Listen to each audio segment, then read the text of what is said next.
ni mu ijambo rimwe navuga alhamdulillah kubera ko byose n'Imana ibikora ntago ari imbaraga zanjye n'ubumenyi bw'Imana yabashije kuma nayishimira Imana. Twabonye uterana penalty ntago abantu benshi bagiye gufatira pora umupira abantu bose bagira igihunga iki kuki wafashije cyemezo cyo kwitera penalty kumva ko turi gutora twabuza umuntu utera penalty ya kabiri ndavuga ko ayo note nahitera kubera ko numvaga ko byanze bikunze ndibuze kuyitsinda cyo numvaga gikomeye no kurusha gufasha equipe yanjye. Ku giti cyawe ibi bihe ejo muri kanaciyemo liste ntiwako byaravuzwe turabigarukaho cyane ariko kudamagarwa mu Mavubi kuri Olivier we wabyakiriye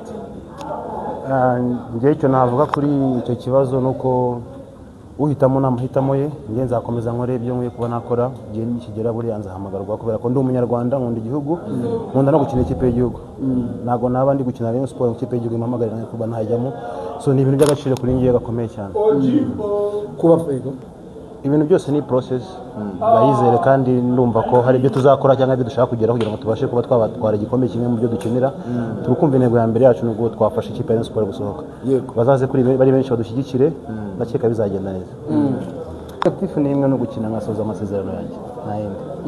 Rayon Sport mu bikombe bibiri iracyari mu cy'amahoro na champion birashoboka byose